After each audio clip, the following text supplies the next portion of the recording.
ഇന്ന് തന്നെ ഡൗൺലോഡ് ചെയ്യൂ. കാണൂ നിങ്ങളുടെ ഫേവറേറ്റ് ഷോസ്. ആ മുതലിനെ കുറിച്ച് പറഞ്ഞു കേട്ടിട്ടുള്ള അറിവേ ഉള്ളൂ. ഒന്ന് കാണണമെന്ന് വിചാരിച്ചിരുന്നതാ. കടയിലേക്ക് കയറിയിട്ടുണ്ട്.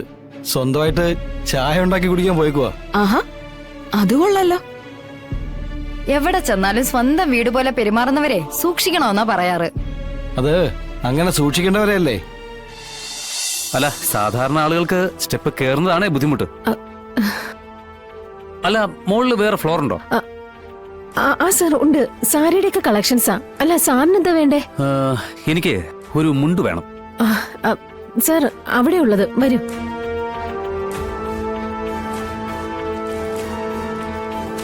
ഏത് മുണ്ടാ സാർ വേണ്ടത്?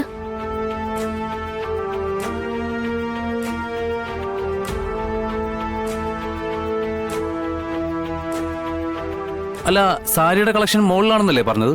അതെ സാർ. ഇപ്പോഴാ ഞാൻ ആലോചിച്ചേ, സിസ്റ്റർക്ക് ഒരു സാരി നോക്കണമായിരുന്നു. അല്ല, അപ്പൊ മുണ്ട്? ആ, മുണ്ട്. ആ, അത് ഇതെടുത്തോ. എന്നാ പിന്നെ നമ്മൾ മുകളിലേക്ക് പോവല്ലേ? പോവാ സാർ. അല്ല, മുകളിൽ വേറെ സ്റ്റാഫ് ഉള്ളല്ലേ? ഞാൻ കയറി നോക്കിയോളാം. അത് കുഴപ്പമില്ല സാർ. കസ്റ്റമേഴ്സിന്റെ സാറ്റിസ്ഫാക്ഷൻ, അതാ ഞങ്ങളുടെ സന്തോഷം. വിലയിടുമ്പോ ആ സന്തോഷം ഞങ്ങൾക്കും കൂടി ഉണ്ടായാ മതി.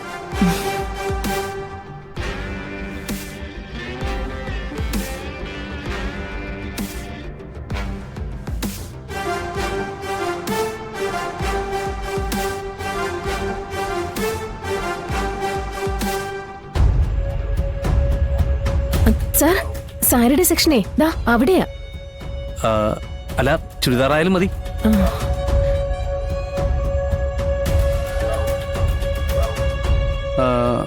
അതെടുത്തേ, നോട്ടെ.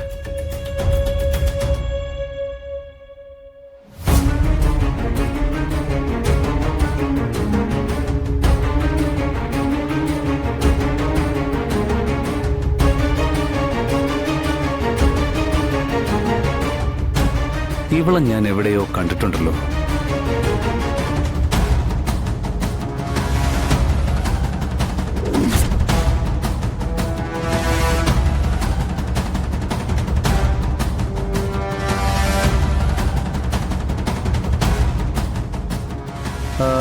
അല്ല, ഇവിടെ തമിഴ്നാട്ടിൽ നിന്നുള്ള സ്റ്റാഫൊക്കെ ജോലി ചെയ്യുന്നുണ്ടോ? ഇല്ല സാർ, അങ്ങനെ ആരുമില്ല. എന്താ സാർ ചോദിച്ചത്?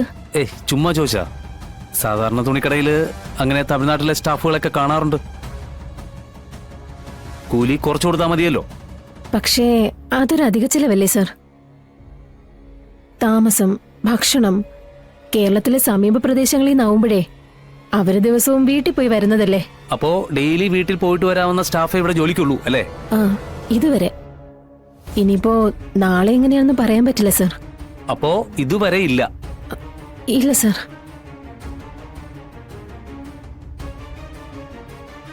എന്നാ ശരി. അല്ല സാർ, ചുരിദാറ് അത് ഞാൻ അവളെയും കൂട്ടിക്കൊണ്ടുവരാം. ഇപ്പോ ഷോപ്പ് മനസ്സിലായല്ലോ. പെണ്ണുങ്ങൾക്ക് അവരുടെ ടേസ്റ്റും കാര്യങ്ങളൊക്കെ അറിയാൻ പറ്റൂ.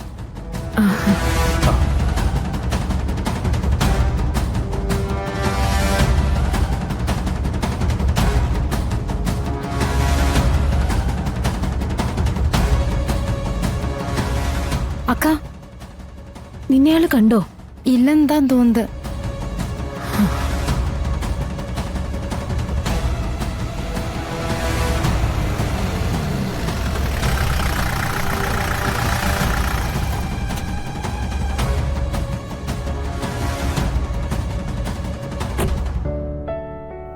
അല്ല, ഇറങ്ങുന്നില്ലേ? പിന്നെ ഇവിടം വരെ വന്നിട്ട് ശാരദാമ്മയുടെ വീടും കുടുംബശ്രീ ചായക്കടയും കണ്ടില്ലെന്ന് പിന്നീട് ഒരു പരാതിക്ക് ഇടകൊടുക്കണ്ടല്ലോ. ഇറങ്ങിയേക്കാം, എല്ലാവർക്കും ഒരു സന്തോഷാവട്ടെ.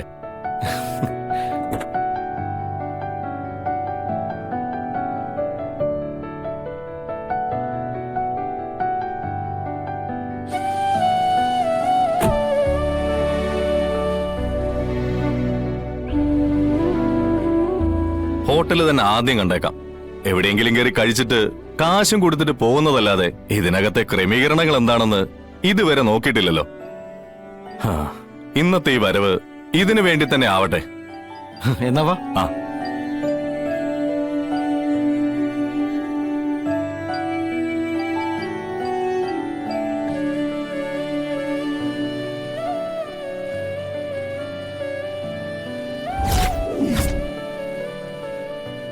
അപ്പൊ ഇതാണ് കുടുംബശ്രീ ശാരദാമ്മയുടെ കുടുംബശ്രീ ഹോട്ടൽ.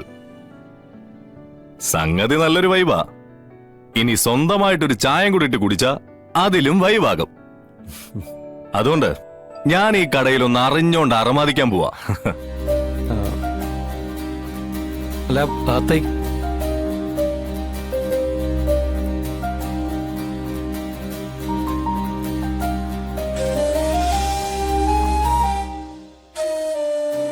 ആഹാ, കൊള്ളാലോ സെറ്റപ്പ് ഒക്കെ. ആരാ മനസ്സിലായില്ലല്ലോ. ഇവിടുത്തെ ആള് തന്നെയാ, നമ്മുടെ സത്യാമ്മയുടെ വീട്ടിലെ. ഓ കറിയില്ലല്ലോ, ചേട്ടന് കുറച്ച് കറിയും കൂടെ ഒഴിക്കട്ടെ? ആയിക്കോട്ടെ.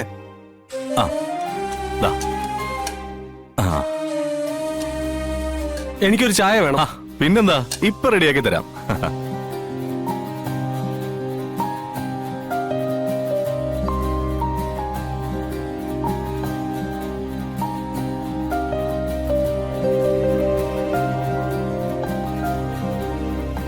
അത് ശരി, അപ്പൊ ഇങ്ങോട്ടുള്ള വഴിയൊക്കെ അറിയാം.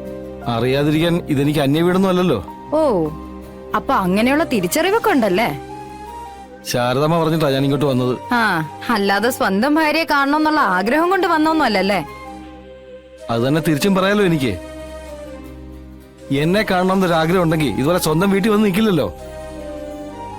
രണ്ടുപേരും കൂടി കണ്ടതും അടി തുടങ്ങിയോ? ശാരദാമ്മ എന്നെ ഇങ്ങോട്ട് പറഞ്ഞു വിട്ടത്. പക്ഷേ ഞാൻ വന്നത് അനിയത്തിക്ക് ഒട്ടും ഇഷ്ടമായില്ലെന്ന് സംസാരത്തിൽ എനിക്ക് മനസ്സിലായി. എന്നാ പിന്നെ വന്ന വണ്ടി തന്നെ ഞാനങ്ങ് പോയേക്കാം. വരട്ടെ. രോഹിത്തിന് പോയിട്ട് തിരക്കൊന്നുമില്ലല്ലോ.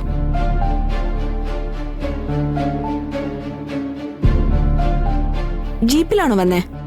അതെ, ശിവൻ കൂടെ ഉണ്ട്. ഓ, ആ മുതലിനെ കുറിച്ച് പറഞ്ഞു കേട്ടിട്ടുള്ള അറിവേ ഉള്ളൂ. ഒന്ന് കാണണമെന്ന് വിചാരിച്ചിരുന്നതാ. കടയിലേക്ക് കയറിയിട്ടുണ്ട്. സ്വന്തമായിട്ട് ചായ ഉണ്ടാക്കി കുടിക്കാൻ പോയേക്കുവാ. ആഹാ, അത് കൊള്ളല്ലോ.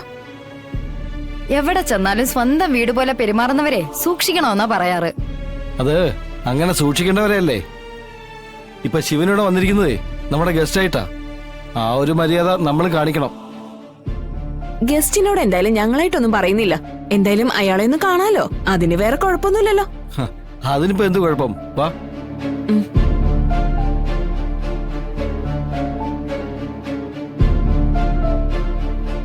ദേ, അതാണ് കക്ഷി.